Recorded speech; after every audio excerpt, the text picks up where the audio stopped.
ce soit les autorités religieuses, que ce soit évidemment la presse qui est avec nous, mais aussi les parents, tous ceux qui ont jugé nécessaire de venir aujourd'hui être présents parmi nous. Je voudrais tout d'abord rendre grâce à Dieu, rendre grâce à mes parents qui m'ont éduqué, et aussi remercier profondément le président de la République, Macky Sall, qui me témoigne une confiance constante durant toutes ces années. À travers cette confiance, il m'a permis de servir dans des ministères régaliens de l'État du Sénégal. Ministre de la Justice, ministre des Affaires étrangères, ministre des Forces armées, et aujourd'hui ministre de l'Intérieur. Mon ami et frère, Antoine Félix Abdoulaye Diome, est revenu sur la nature spéciale de nos relations. C'est au niveau du ministère de la Justice que nous avons eu à travailler à une période où il y avait énormément de dossiers qui pouvaient tous déstabiliser le Sénégal. Et très tôt, nous avons vu en lui un procureur teigneux, travailleur, sérieux, professionnel, et qui a abattu un travail remarquable parce qu'il a produit un résultat judiciaire probant. Dans le gouvernement, il s'est révélé à travers ce ministère comme un homme d'État.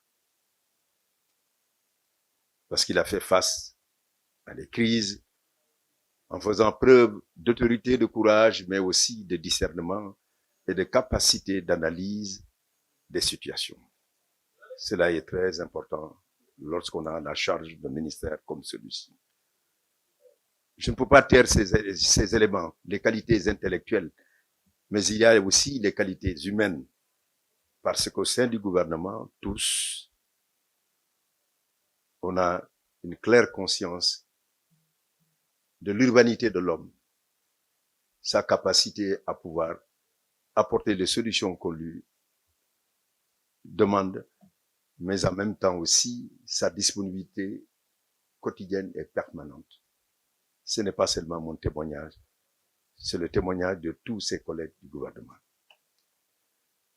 Mais j'ai été surtout aussi heureux d'apprendre les témoignages que Madame Ladage a eu à livrer, qui marquent la relation que vous avez eue avec vos collaborateurs et l'appréciation, la haute appréciation qu'ils ont du travail abattu et des résultats obtenus. Cela est important quand on est dans une maison. Il est certain que seul, on ne peut rien faire. Mais si on a le concours de tous, il est clair que l'on obtiendra un résultat collectif. Je pense que c'est cette qualité managériale qui a permis d'atteindre l'ensemble de ces résultats énumérés dans la lutte contre un phénomène qui a eu des ravages sur notre jeunesse, comme la drogue, de l'immigration qui reste un fléau, mais pour lequel ce ministère travaille au quotidien pour essayer, en quelque sorte, d'y apporter les meilleures solutions.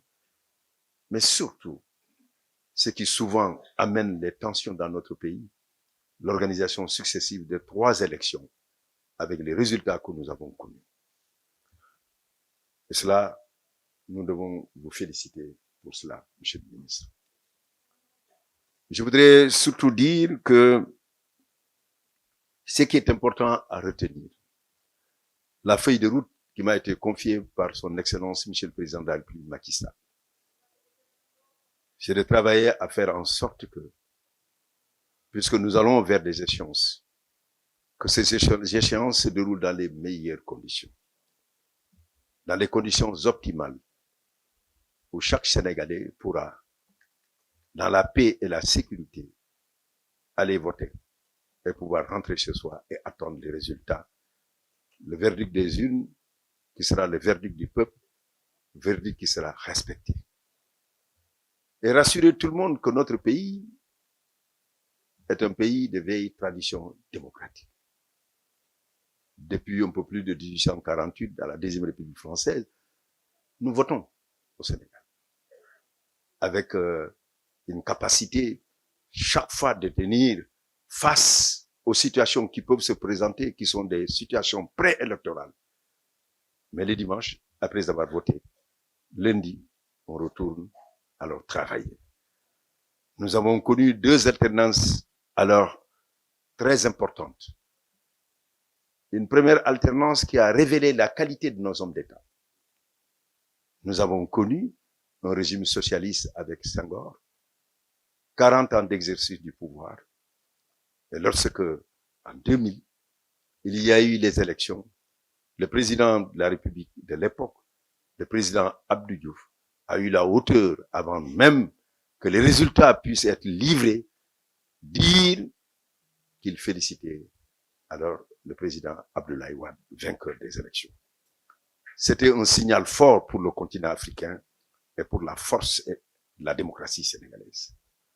Et lorsque aussi, en 2012, il y a eu les élections, cette fois-ci, le président Abdoulaye Wade n'a pas attendu le lendemain. Lui aussi, il a eu à féliciter le président Macky Sall, alors devenu président de la République.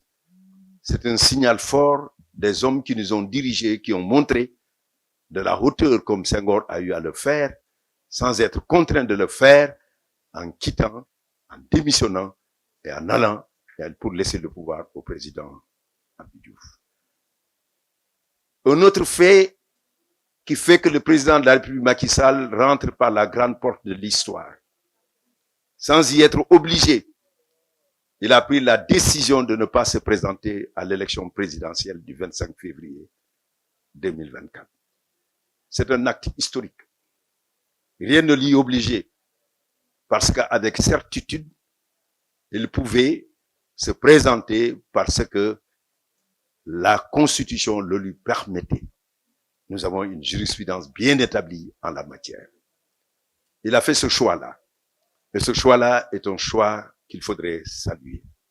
Ce qui voudrait dire que chacun des présidents a fait un acte qui montre que nous allons toujours à un nouveau palier supérieur de l'expression de la démocratie dans notre pays.